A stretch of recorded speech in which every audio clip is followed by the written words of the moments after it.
Hi guys, welcome to the channel and welcome to another video. Now in this one we're just going to be looking at another classic old AMT kit, another favourite from my childhood. Again, not an unboxing of any kind, it's very similar to the last few videos we've been doing where we're just going to be looking at some old built kits from the collection. They're all older builds, nothing sort of show standard I wouldn't say, but it gives you, if it gives anybody a few ideas how you can build them, then a bit of inspiration, then we kind of done our job here. And like I say, just while I haven't had much bench time, it's just keeping content coming on the channel. So yeah, I mean, I may as well just get straight into it. And obviously, as the thumbnail, and as we've been looking at this box for the last minute or so, we are going to be looking at the AMT 56 Ford. Like I say, it's one from my childhood. I remember the 1985 issue my brother had, which was the red and white car on the box, and I think my dad started that one for him. I think he got as far as painting the body red and white and hand painting the body red and white, and I think that's as far as it got pretty much. Might have radius wheel arches on that one, I just can't remember too much on that one. But I think this kit was originally issued in 1965. In this box art, this is actually round two's recreation of that box. And I've had many of the originals before, but when AMT bought out this one, I just preferred the boxes on these. They're a lot more sturdy on these round two kits, and I've had so many. I bought and sold so many of the AMT 56 Ford. I've had every single issue out there, but I think it, like I say, it was originally issued in this box art in 1965. I think around 67, 68, 69 was the first time you saw it in the strip foul box art, and then I think it was later issued in 78 with the sort of metallic red custom. Very similar to the Countdown series sort of box art, but obviously not the Countdown series, but that kind of era.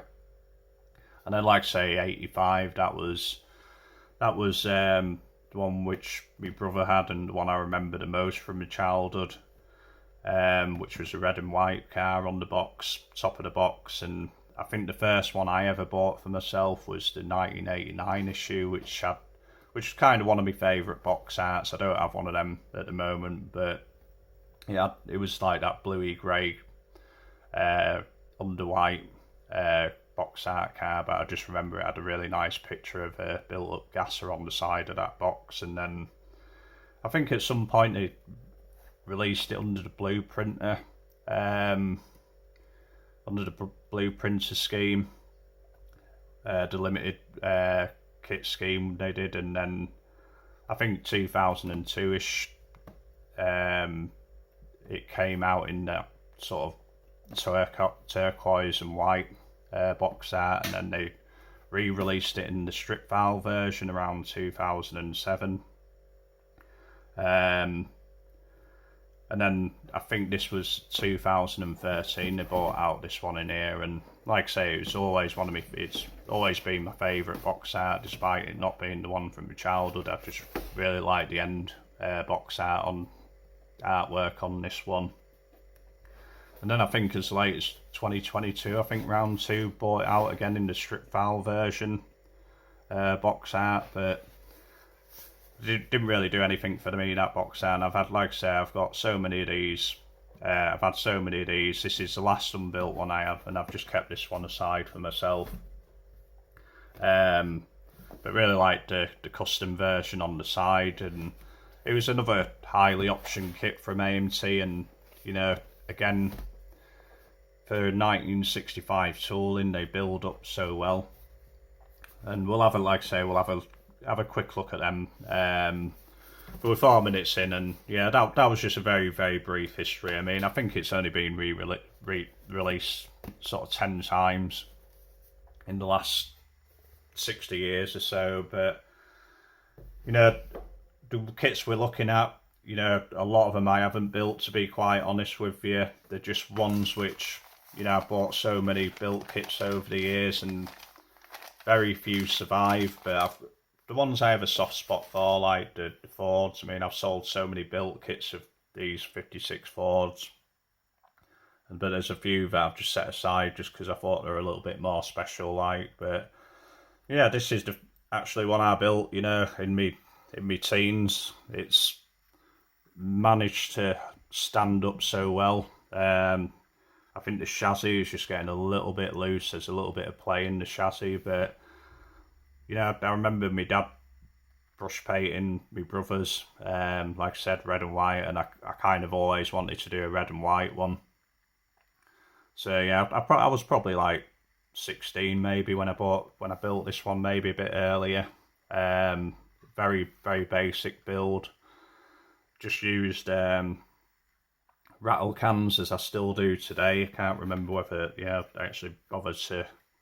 I thought I would have just glued the door shut on this thing back in the day, but whenever I think of this kit, I always think of the 58 Chevy as well. They were always like a paired kit to me, just because they were very similar in, you know, how they built, how they looked when they were done, like just really well engineered 60s kits were these. And but yeah, I mean, this is just completely box stock and just painted red and white. Put the Crown Vic glass top in there, and but they, like I say, I mean, they just build up in such a nice pretty little kit. These, I've always had a soft spot for them. But to be quite honest, since I built this one, I don't think I built another. I've always wanted to build a custom version. I've always wanted to maybe do a bit of a better job at a stock version, but I thought this one would have been broken by now. But it's always, like I say, I'd store all my kits pretty well, but they actually do last a long time, so to speak. And I mean, I don't think I think all the ones which I got rid of were just ones from when I was like 8, 9, 10, where they were just getting sort of ruined, or I'd try and rebuild them again and ruin them even more, like in the attempts to save what I've ruined previously. But I think this is when I was starting to get my skills, and yeah, this could be as early as like 14. Yeah, I just can't remember. I know it's one of the first ones I painted, like with aerosols, but like I say, yeah, you just that's just an example of a completely box stock kit. Really go together well. A beginner's kit, I would say. You know, it's not a difficult kit to put together. A little bit fiddly with some of the doors and what have you, and the steering. But at the end of the day, you end up with just a really nice shelf model. Like, so, that's the first one. And like I say, all the rest of these, I've not built. I'm not going to claim I built these or anything. These are just one, and I wish I knew who built them. I got a rough idea, but I don't want to say in case I'm wrong. But these are just really older builds, and there's just something a little bit special about them, I thought. And the paint's a little bit sort of satin on them, but that's absolutely fine. To be honest, all my stuff is probably too glossy for period, whereas these are probably more accurate to how they actually were. So, but this is one which somebody's converted into a convertible. Not only converted it into a convertible, but made it into a 55, and probably the reason why I kept this. And I think the next three we're looking at, this one included, are probably from the same builders, to be quite honest with you. And I've had these so many years. I've probably had these 10, 15 years as well, just trying to preserve them, like. And I think doors are glued on this one, like, but I don't know if that's a resin grill or just a modified one, so to speak. I think it's probably something he's done himself, to be quite honest with you. And I think most of these come with Continental kits where he's scratch built them. Pretty sure the Continental kit's probably, I mean, it might be a resin conversion for this one, so to speak, but again, just a really nice clean build. Like, even added a nice bit of red stitching to the convertible boots and what have you. And I've tried to, they've been kept in bags, but you know, at one point I did use to display them and what have you, and there's a little bit of dust down in Continental kit, but I just really don't want to break them. I've just given them a very light polish, like with a bit of furniture polish. That's it. Nothing special. Something just to get the shine back in them a little bit, like. But yeah, that was just a really nice one, and again, built as a 55. So probably the reason why I wanted to keep all these ones from this particular chap. But he did a really nice custom, beautifully built kit. You know, there's a lot of dirt inclusions in the paint and what have you, but I just wouldn't change it for anything. Like, you know, it's an old build. I mean, I would guess this was done in the 80s. I don't, you know, probably the 70s or 80s. You know, I think just looking at the kind of build style on them and what have you, but yeah, I don't know what decals is used on these, but I think they're more stickers kind of thing, and I think they're just peeling up a little bit on the hood and what have you, but you know, just he's reworked the trim from the stock. Really nice job of redoing that trim work on there.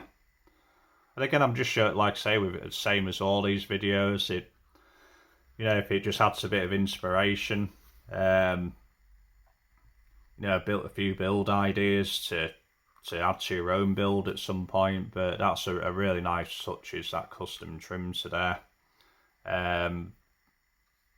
You know, just added one of the custom pieces in which come with the kit in onto the stock grill, lowered it.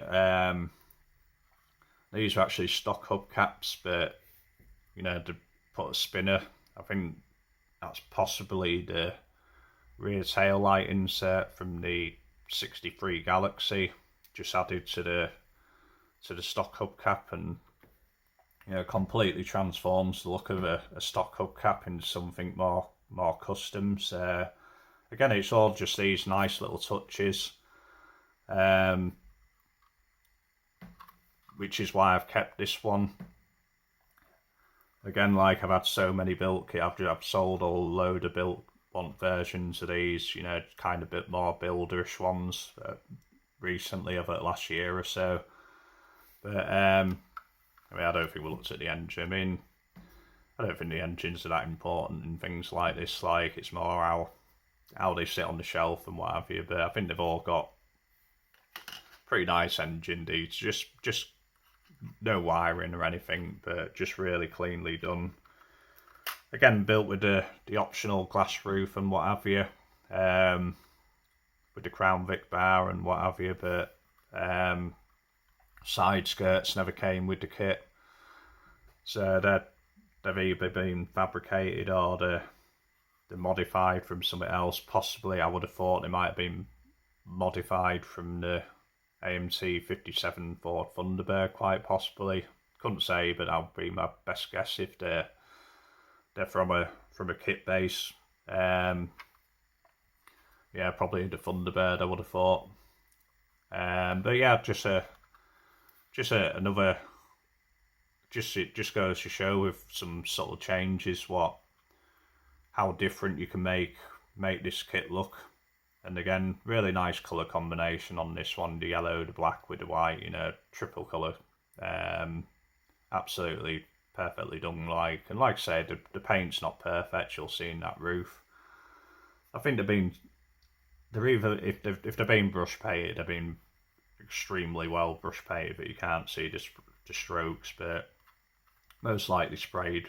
In fact, you know, I just couldn't tell, to be quite fair. It's like I say, they're either been really nicely brush painted where you can't see the strokes, or they're being sprayed, but definitely looks enamelled as that, and I wouldn't even attempt to try and polish any of that out.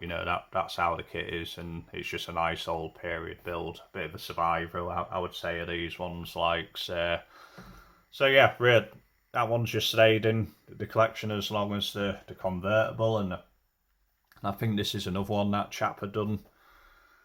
They have a few, the chrome's wearing a little bit here and there, but this is in the very similar turquoise to like that 2002 box art.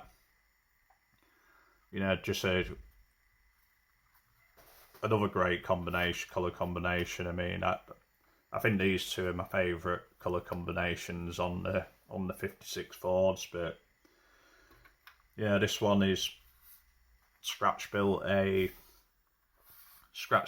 sun visor out some sheet styrene, and again, just very box stock and what have you. Glute doors on this one as well. Just basic engine detail. We won't bother looking at that too much, but yeah, I did a bit of chrome foil over the top of the headlamps. Another little bit of a different trick on these to put your own little headlamp covers on and what have you. But I think all these have been done with like really thick foil, but in all fairness, it's gone on so well. I don't think that's any worse than bare metal foil, to be quite honest with you. You can tell it's thicker stuff, but it's laid down really well. So even though it is thicker stuff, in the right hands, done really well, so to speak. And I think this one's had another scratch built Continental kit put on it. Looking from underneath, I would say that's probably modified from the custom front roll pan from the AMT 49 Mercury. I think that's what that's probably from. Again, I couldn't say for sure, but I think with the angle, with how them corners look and what have you, and the peak in the middle, I would say that's probably from the AMT 49 Mercury, but with a bit of sheet plastic on top. But just another really nice build from this chap, and why I've kept all them free. Just knocked my camera with my arm down. This is kind of the last one of the 56s. I've got one more to show after this, but yeah, this is the last one of the 56s I built.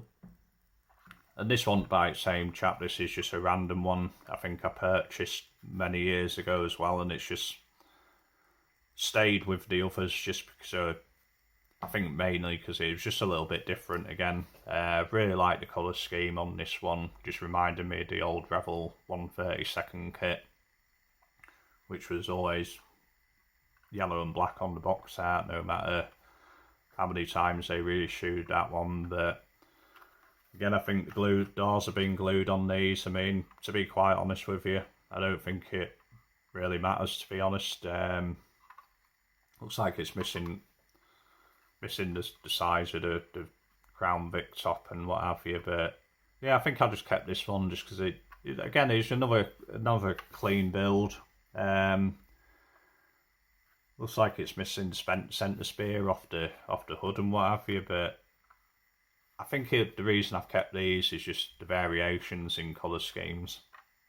I don't know if I'm going to keep them forever. I'm getting to the point now where, I'm thinking maybe the reason why I've not built one since that one from my teens is because over the years I've been picking these up, and every kind of colour scheme idea I've got through them. But another reason I just don't, I think I want them to go somewhere where they're going to be appreciated and what have you. And at the moment, when I'm listing so many rough builders and what have you, I don't want them sort of getting tired with the same brush and what have you. And the ones I'm selling at the moment are for restoration. And on all of these, you could probably argue that they could use bits of restoration or full restoration. But again, a kit that's been been issued, well, it's 10 times over 60 years. You know, it's not been overly repops, but you know, you can always find. It's not a hard kit to find. Like, they're always coming up. I'm constantly selling them. Like, so there's no need to really restore these fully. I mean, like I say, some of them could just use with a couple of bits of touch up. You could probably bring that paint up on something like this with a bit of fine compound, to put a bit of a shine into it if you wanted to, but you wouldn't want to do anything more with that. And this one has another big continental kit on there, like with a smoothie in the middle, like, but underneath I think they're all pretty much basic like this, and this one's got steering working and what have you, and little bits falling off here and there, and that's why I don't want to play around, but that's just come out of the, I think that's a quarter glass, must have been in the floor somewhere, but yeah, I mean, I think that was a good look at the 56s, and I will include this one just because, again, when I'm going through these drawers and what have you, and I've got so much of this stuff that I've kind of set aside. But there was this one little lonely 57 on its own. I've always kept it sort of parked next to the 56s. They were all sort of in a line in bags in drawers, like, and I've always had this one next to it, and just a really nice build is this one. Another classic kit, you know, it's always been a favourite of mine, the 57 Ford. And like I say, I don't think I've been looking through what's in the drawers, and I don't think there's anything where this would fit in any better, like, just as a bit of a bonus treat, you know. I thought I'd include this one, like, again, doors being glued shut on this one, but you know, it's got the Canadian style grill on there, so to speak. I think it was Canadian style grill, I can't remember, or I think it was another version of the 57 Ford of some kind, like, but yeah, I mean, I've always wanted to do one of these in the so there we go, we never get through one of these videos without a bit of drama. I think I did the same in my last video, like, so. But yeah, I've always wanted to do one of these in that colour, just like the 90s box art in one of these, like, so don't worry, nothing got broken, and I always hold them close to the floor, like, or close to the bench, so to speak. But yeah, I think we're gonna probably see more of that in the other videos we'll be doing, because we will be doing a lot more videos very similar to this, just while I'm not getting my build time in. But I've got a bit of a clearer week next week, so we're gonna probably get a bit more done on some projects and bring you up to date with some of them, like. But yeah, just going back to this one, always loved it, always loved this kit, and I thought just including that one, you know, it's again been built pretty much box stock, slightly lowered, couple of different touches on it. I haven't used the stock grill, haven't used the headlamp pods, and I always actually prefer these without the headlamp pods, especially for a custom, like. So yeah, I thought we'd just include that one just to finish up the video, so to speak, you know. But like I say, we will be doing quite a few more of these videos, and I do hope you're enjoying them, because it's all I've got time to do. I don't want to just sort of abandon the channel. I do want to keep it going for when we actually do get into more building time and what have you, but in the meantime, we're just going to be filling the channel up with these kind of things, because like I say, I've got so many of these in the drawers, and you know, they've not been seen for God knows how many years by anyone except from me, to be quite honest with you. So I thought, yeah, we'll just show these, like, and I think next one we're probably I've got, some of them might have 5 or 6, like this video. Some of them might just have a couple. If there's some of my older builds with a bit of a story to them, we'll maybe just put a couple in and keep the videos a bit shorter, like. And or some of them might have 5, 6, 7, 8, and it just depends how I want to put them together. But you know, got a few nice 49, 50 Fords, another favourite kit of mine, which I'll show. You know, a couple of different ways how to build that. We've got a nice section one, and one which was built very similar to it in a similar colour as the stock version, sort of showcase the difference. We've got all stuff like that coming up, but we'll be putting another video out this weekend, possibly Sunday or Monday. So we will have something very similar like this. I'm trying to stick to me 2 a week. I think been so busy this week that I might have fallen by the wayside with my second, but we'll certainly try for 2 every week. And so whatever you're doing for the rest of the weekend, really hope you have a great time, and we will see you in the next video. Okay, see you, bye.